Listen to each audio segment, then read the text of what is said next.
Yes, he did. The winner, in fact, was Rudy Baylor. It wasn't quiet, it wasn't easy, and it wasn't pretty, but he succeeded. We were aware from the start that the road would not be straightforward. Rudy's entire narrative revolves around his experience of being pulled through the mud and emerging unscathed. And that obstinate heart of his paid off in the Rainmaker Season 1, Episode 10. Only the Rainmaker can pull off the kind of gorgeous lunacy that launched this episode. Deck continued to feed Melvin Pritchard soda with a straw as Rudy kept him chained up in a cellar like a Thanksgiving turkey, since he was, of course. The only person who pointed out the obvious, this is kidnapping geniuses, was Bruiser. She was just a few seconds away from phoning the police herself to let them realize their mistake. But there was that sparkle in Rudy's eye.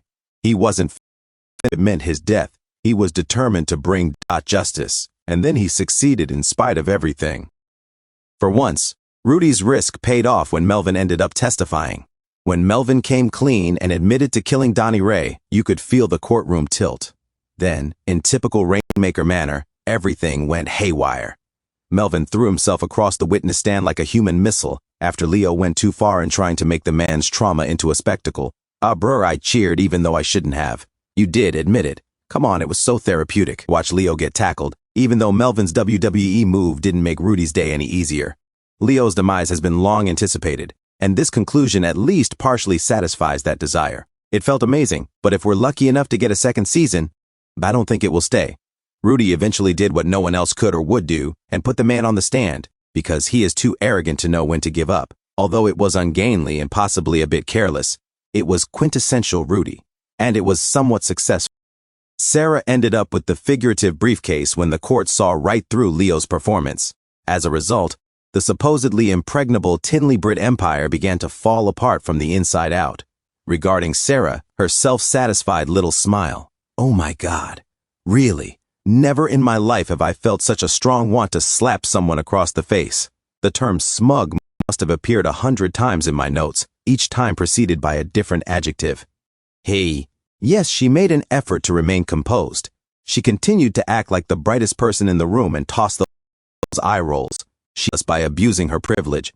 Brr. Even Leo was surprised when she threw Brad under the bus. You can almost see her believing she will be the next Leo since she has learnt all the wrong lessons. Enjoy the journey down, honey, if that's the aim. Abro in the end. She undoubtedly reached a new low. Color me astonished. Using Rudy's brother's death as the basis for her closing argument wasn't smart, it was horrible, and I didn't think it was conceivable. She seized his grief, something precious and personal, and used it as fuel for a lawsuit. How grotesque is that? He took a short breath, and his face flashed incredulously as you saw him understand it.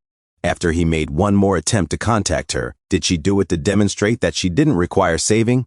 He virtually pleaded with her to return to the light when he discovered her in the corridor earlier, just as Leo had prophesied. He is aware that she was once a good person. In fact, he recalls the spark that attracted him to her, as we witnessed in his final montage. However, she is no longer with him. The most painful thing is that he lost more than simply a co-worker. He lost someone he held in high regard and perhaps even loved. Rudy's final point, however, was crucial.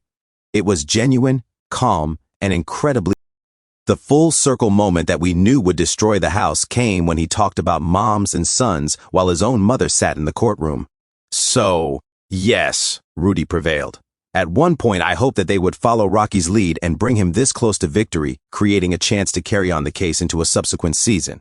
A second opportunity to win. I'm glad I was mistaken. In the case, conspiracy, cover-up, and $80 million in punitive damages, and for the first time, justice seemed attainable.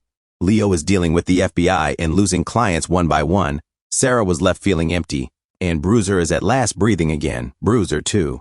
While the men were going crazy, my daughter remained composed. She discovered her own peace in her place, but more significantly, she helped Rudy triumph. Working with folks that fight the good battle rather than just any fight to make a cent. She's back on the winning side. They make a fantastic team.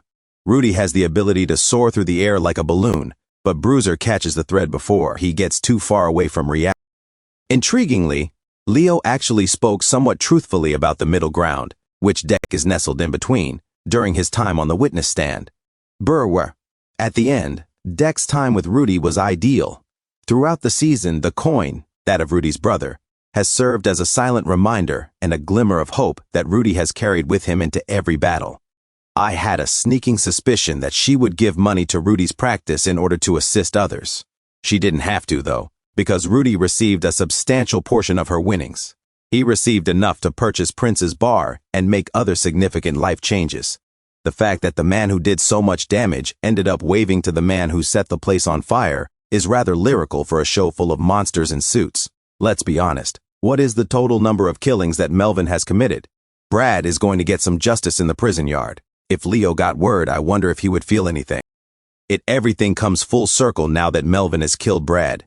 God bless Sarah if not. She will never again find her soul. We can be content if this is the end of the Rainmaker, but it had better not be. What other show, after all, could make me prefer a serial killer to a law firm?